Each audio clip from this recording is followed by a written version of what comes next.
사실 저는 이 책을 읽으면서 느낀 개인적인 느낌은 저만의 색깔을 확실하게 정해야 된다는 생각이 많이 들었어요. 첫 번째 키워드인 평균 실종에서 말한 것처럼 흔히 말하는 회색 인간이라고 하죠. 좀 개성이 없는 사람, 또 개성이 없는 기업이 되면은 어느 곳에 가서도 사실 매력이 좀 없고 이제는 조금 더 살아남기 힘들 것 같다는 생각이 많이 듭니다.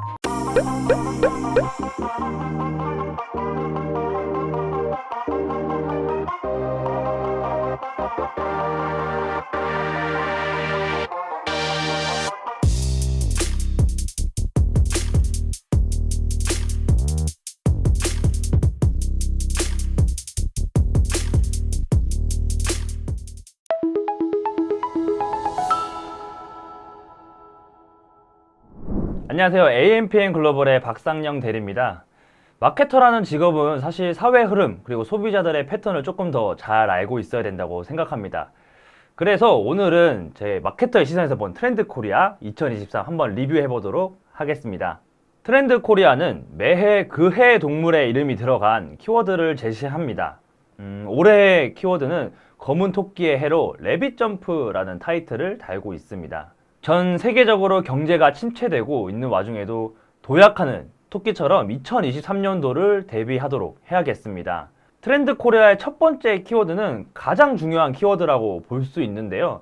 첫 번째 키워드가 앞으로 있을 모든 키워드의 원인이거나 또는 적용이 가능한 키워드이기 때문에 주목을 해주셔야 되는 키워드입니다. 트렌드 코리아 첫 번째 키워드는 평균 실종입니다. 말 그대로 평균을 선택하는 사람이 사라지고 있다라는 뜻입니다. 경제 그리고 문화적으로 양극화가 많이 심해졌고요.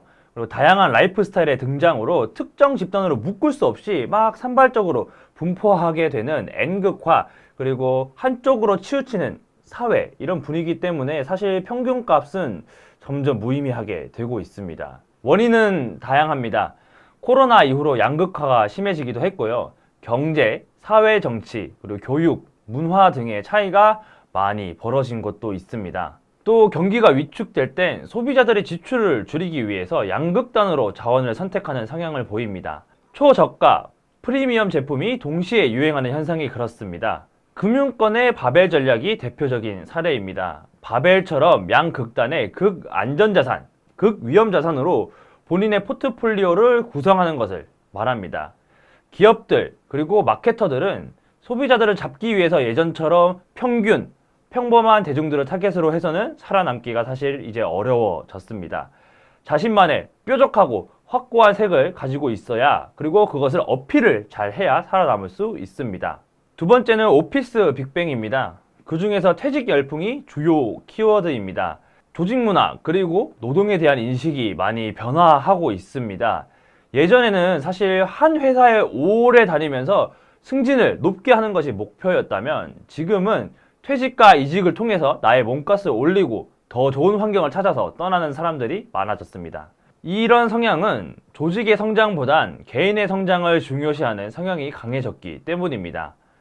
기업의 입장에서는 인재가 계속해서 빠져나가고 있는 상황이기 때문에 이들을 어떻게든 이렇게 붙잡으려고 복지를 많이들 주려고 하고 있습니다. 그런데 무작정 성과금이나 복지를 제공해 주는 것이 아닌 개인의 성장에 맞춰서 조직의 성과도 도움이 될 수 있는 그런 설정을 잘 해주셔야 되는 부분입니다. 자, 세 번째 키워드는 체리 슈머입니다. 이 키워드는 체리 피킹이라는 단어에서 왔습니다. 혹시 컵케이크 이 위에 올라가 있는 체리 아시나요? 그 체리만 골라 먹는 행위를 체리 피킹이라고 하는데요. 이는 실제로 구매는 하지 않고 혜택만 골라서 먹는 그런 행동을 의미를 합니다.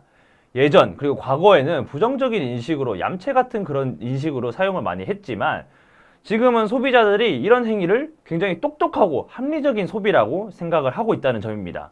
체리 슈머의 첫 번째 전략은 조각 전략입니다.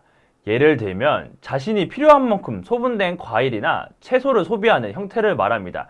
그리고 이런 소비 형태가 실제적으로 많이 증가하기도 했고요. 두 번째 전략은 반반 전략이라고 할 수 있습니다. 공동구매와 같이 대량의 상품을 주문한 뒤 조금 더 저렴하게 구매를 한다던가 배달을 같이 시켜서 배달비를 아끼는 형태의 전략입니다. 또 일명 말랑 전략이 통할 예정입니다. 소비자들은 마지막 순간까지도 계약을 언제든지 바꿀 수 있는 그런 계약을 선호한다는 것입니다. 마치 넷플릭스를 구독을 했다가 안 했다가 하는 그런 형태를 마치 말량 전략이 통한다라고 보시면 되겠습니다. 기업의 입장에서 이러한 꼼수를 무작정 차단하는 것이 아닌 이 점을 이용해서 친숙도와 진입장벽을 낮추는 활동을 하는 것을 추천드리겠습니다. 예를 들면 향수 회사에서는 향수 샘플을 배송비만 받고 배송하는 등 실제로 지금 하고 있는 노력들이 필요하다라는 점입니다. 네 번째 키워드는 인덱스 관계입니다. 예전에는 인간관계가 사실 같은 나이, 같은 학교, 그리고 또 같은 회사와 같이 좀 단순한 묶음이 되어 있었다면 지금은 다양한 인간관계에게 색인을 붙여서 관리를 한다는 뜻입니다. 이는 라이프 스타일이 매우 다양해졌기 때문인데요. 사실 저만 해도 저처럼 지금 회사를 다니는 사람, 그리고 뭐 결혼해서 아이가 있는 사람, 또는 뭐 학교를 지금 다시 다니는 친구, 아니면 창업을 해서 사장님을 하고 있는 친구, 뭐 이렇게 나이는 같지만 서로 이제 막 다른 활동을 하고 있기 때문에 더 이상 이런 분들에게 같은 카테고리로 묶어서는 안 되겠습니다. 다섯 번째 키워드는 뉴 디맨드 전략입니다. 아무리 불경기라고 해도 소비자들이 아예 소비를 하지 않는 것이 아니죠. 실제로 소비에 선택과 집중이 더 많이 들어가게 됩니다. 그럼 소비자들의 지갑을 열게 하기 위해서는 새로운 전략이 필요하다는 겁니다. 제품이 어떤 공정거래를 통해서 거래를 한다던가 아니면 특정 스토리를 담는 등 전략을 잘 짜주셔야 되는 부분입니다. 또 기존의 거래 형태인 할부 그리고 신형거래 같은 것들이 아닌 렌탈이나 구독과 같은 판매 방법을 바꾸는 것도 하나의 방법이 될 수 있습니다. 여섯 번째 키워드는 디깅 모멘텀입니다. 이전에는 덕후, 너드 하면 좀 부정적이고 뭔가 찌질한 느낌 이런 게 들었는데 지금은 문화 전반적으로 컨텐츠를 생성 중인 리더 집단이 되었습니다. 더 이상 이 사람들은 자신의 취미를 깊게 파고드는 것을 부끄러워하지 않습니다. 오히려 이거를 자기 정체성 그리고 행복감을 찾는 데 이용을 하고 있죠. 기업들은 이런 디깅 모멘텀을 잘 이용해야 됩니다. 제품에 캐릭터를 부여해서 만들 수도 있고요. 특별한 스토리를 부여해서 판매하는 전략도 잘 고려해 보셔야 됩니다. 자, 다음 일곱 번째는요. 알파 세대가 온다입니다. 세대를 분류하는 키워드가 지금은 이제 Z까지 모두 다 사용했기 때문에 다시 처음으로 돌아간다는 의미입니다. 자, 그러면 알파 세대가 누구냐라고 한다면 2010년도 이후에 태어나서 지금 13세 이하의 아이들을 의미하는 세대입니다. 이들은 어떻게 보면 진정한 의미의 디지털 원주민입니다. 태어날 때부터 디지털과 함께 자라오고 디지털과 함께 성장해 왔습니다. 그래서 누구보다도 온라인과 오프라인을 조금 더 자유롭게 움직일 수 있게 되는 세대라고 볼 수 있죠. 이런 알파 세대의 특징은 장래 희망도 이전 세대와는 좀 많이 다릅니다. 자신만의 영역을 이미 많이 발전을 시켜서요. 콘텐츠를 직접 생성하기도 하고요. 코딩을 하기도 하고 경제에 관심이 있는 그런 친구들도 많습니다. 이 아이들의 미래가 곧 대한민국의 미래이죠. 그렇기 때문에 이들이 주요 소비자가 됐을 때 어떻게 앞으로 소비를 할지 잘 생각을 고민을 깊게 해주셔야 되는 부분입니다. 여덟 번째 키워드는 선제적 대응입니다. 내가 무언가를 정말 간절히 원하기 전에 미리 제공을 저한테 해주는 겁니다. 기존에는 개개인의 니즈를 다 하나하나 이렇게 분석을 한 다음에 그 다음에 서비스를 제공하고 재화를 제공해 주는 형태였다면 지금은 이용자가 어떤 걸 필요로 하는지 먼저 파악 그리고 학습을 한 다음에 오히려 저한테 알려주는 단계입니다.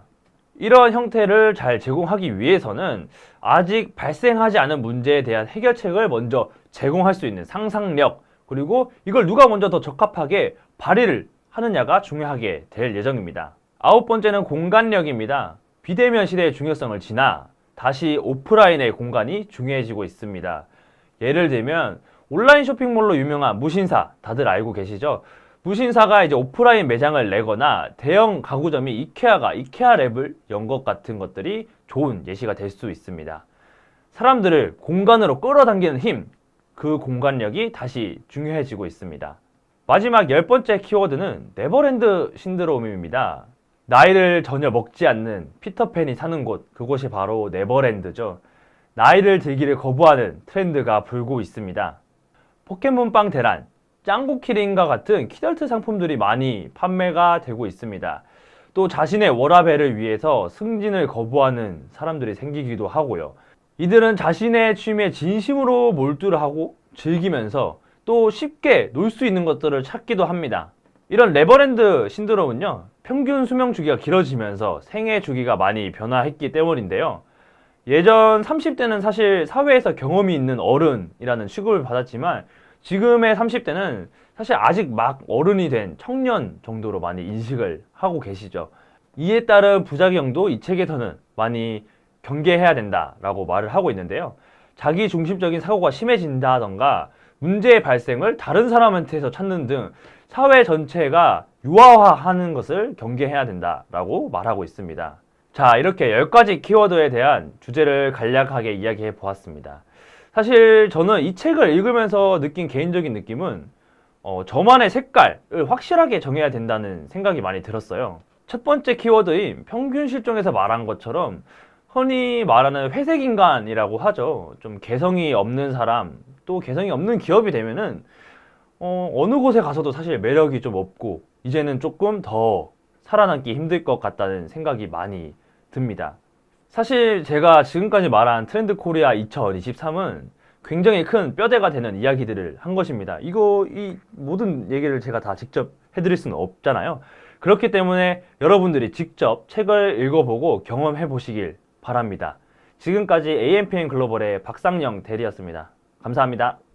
AMPM 글로벌을 더 알고 싶나요? 저희 AMPM 글로벌은 훌륭한 마케터님들과 언제나 광고주님들을 기다리고 있습니다. 정확한 데이터 분석은 물론 1:1 맞춤 컨설팅을 통해 광고주님의 사업 성공을 도와드리겠습니다. 네이버에서 AMPM 글로벌을 검색 또는 마케팅 인사이드를 통해서 수많은 정보를 확인하실 수 있습니다. 아래 링크 혹은 전화번호로 연락 주시면 친절한 상담 도와드리겠습니다. 디지털 온라인 광고는 언제나 AMPM 글로벌과 함께.